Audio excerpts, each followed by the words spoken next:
नमस्कार दोस्तों, जय जोहार। मैं कौशल तिवारी और बिहनिया संध्या में आपका स्वागत है। आरएसएस प्रमुख मोहन भागवत ने पंडितों को गाली दी। पंडितों को गाली देते ही पूरे देश में बवाल मच गया। ब्राह्मण सामने हो गए और आरएसएस प्रमुख का विरोध करने लगे। तो आरएसएस की तरफ से बयान आ गया कि मोहन भागवत अपनी बात मराठी में कर रहे थे और मराठी में पंडित का मतलब ब्राह्मण नहीं होता है, विद्वान होता है। यह एक अपने तरह की परिभाषा है, लेकिन नाराज ब्राह्मणों के गुस्से पर पानी छिड़कने के लिए यह मामला ठीक ठाक बैठ जाए तो कोई बड़ी बात नहीं है, क्योंकि आमतौर पर समाज में पंडितों का मतलब ब्राह्मण ही माना जाता है। और यदि आपको दलित, आदिवासी और पिछड़े वर्ग का वोट चाहिए तो आपको ब्राह्मणों को गाली देना पड़ेगा। ऐसी परिस्थिति में अब बांगर बिल्ले फिर खड़े हो गए हैं। उनका कहना है कि आरएसएस प्रमुख मोहन भागवत के बयान को तोड़ मरोड़ कर पेश किया गया है। उन्होंने ब्राह्मणों को गाली नहीं दी है, पंडितों को गाली दी है, लेकिन पंडित और ब्राह्मण अलग अलग हैं, यह पहली बार पता चला, वह भी आरएसएस की तरफ से ही यह मामला आया। अब बांगर बिल्ले क्या करेंगे? बांगर बिल्ले अब यही कहेंगे कि मोहन भागवत ने जो बात कही है वह ब्राह्मणों के खिलाफ नहीं है और बेवजह मामले को तूल दिया जा रहा है। ऐसी तमाम परिस्थितियां इस देश में हमेशा ही निर्मित होती हैं। मोहन भागवत कहते कुछ है, हो कुछ जाता है और बांगर बिल्ले चले आते हैं उनके बचाव में। लेकिन क्या इस सच्चाई से मोहन भागवत अपने को अलग कर सकते हैं कि आरएसएस ब्राह्मण को लेकर क्या रूप अख्तियार करता है? एक रज्जू भैया को छोड़कर अब तक जितने भी संघ प्रमुख बने हैं वे ब्राह्मण समुदाय से ही बने हैं। ऐसी परिस्थिति में रामचरितमानस को लेकर जब विवाद चल रहा हो तब मोहन भागवत का बयान क्या पिछड़े, दलित और आदिवासी समुदाय के वोट को साधने के लिए दिया गया है? यह सबसे बड़ा सवाल है।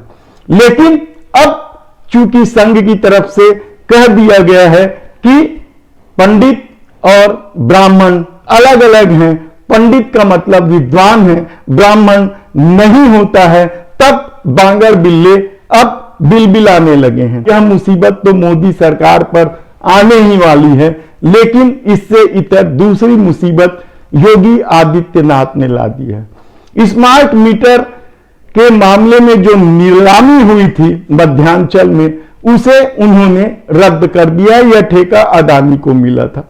लेकिन अब तक जो लोग अदानी पर हुए हमले को भारत पर हमला बता रहे थे, बांगर बिल्ले बिलबिलाने लगे थे और मोदी सत्ता को बदनाम करने, भारत के खिलाफ साजिश की बात करने की बात कही जा रही थी, वे बांगर बिल्ले अब क्या करेंगे योगी आदित्यनाथ को लेकर? आने वाले दिनों में छत्तीसगढ़ में भी स्मार्ट मीटर को लेकर नीलामी होने वाली है और यहां भी अदानी समूह ने टेंडर भरा है। हमने कल पहले ही बताया कि किस तरीके से इस देश में भयावह परसेप्शन है।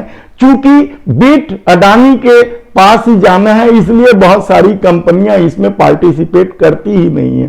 इस भयावह परसेप्शन के बीच उत्तर प्रदेश में क्या कुछ हुआ यह किसी से छिपा नहीं है। किस तरीके से 5,000 या 6,000 रुपए की मीटर को 10-10 हजार रुपए में देने की जो नीलामी हुई थी उसे अडानी समूह ने जीत लिया था। इसके बाद भी योगी सरकार ने इसे वापस ले लिया। तब सवाल यह है कि दुनिया भर में क्या हो रहा है। अंतरराष्ट्रीय स्तर पर अब भी अडानी को लेकर ठीक ठाक परसेप्शन नहीं है। अभी भी अडानी को लेकर संदेह के बादल छटे नहीं है। पहले क्रेडिट स्विस बैंक ने, फिर अमेरिका के सिटी बैंक समूह ने और अब ब्रिटेन सहित कई देशों के बैंकों ने अडानी के ब्रांड और शेयर को लेकर जो फैसले लिए हैं, लोन को लेकर जो फैसले लिए हैं, क्या इससे अडानी समूह की चिंता नहीं बढ़नी चाहिए? उन्होंने कूद कूद कर परियोजनाओं में हिस्सा लिया है, उसे हासिल किया है, तो क्या लोन के अभाव में वे परियोजनाएं अधर में लटक जाएगी? दूसरी तरफ कांग्रेस ने आज फिर 3 सवाल दाग दिए हैं LIC को लेकर। उन्होंने कहा है कि 24 तारीख की रिपोर्ट आने के बाद LIC ने जो शेयर खरीदे हैं उसमें मनमाने घाटा हुआ है। कितने का शेयर खरीदा गया और कितना घाटा हुआ LIC को, इसकी जानकारी सरकार को सामने लाना चाहिए। लेकिन सत्ता की अपनी मर्जी है, वह जानती है कि जिस दिन भी संसद में बहस होंगे उस दिन सारा काला चिट्ठा बाहर आ जाएगा, इसलिए वह बहस से भी बच रही है और जांच के आदेश से भी बच रही है। अभी तक अडानी समूह को लेकर केंद्र सरकार का जो रवैया रहा है वह हैरान कर देने वाला है। वह न जांच का आदेश दे रही है और न ही इस मामले में कुछ बोल रही है। वह तो साफ कह रही है कि अडानी समूह से केंद्र सरकार का कोई लेना देना नहीं है। लेकिन उन निवेशकों का क्या जो सत्ता के प्रभाव को देखते हुए अडानी समूह पर अपने पैसे लगाए जा रहे थे?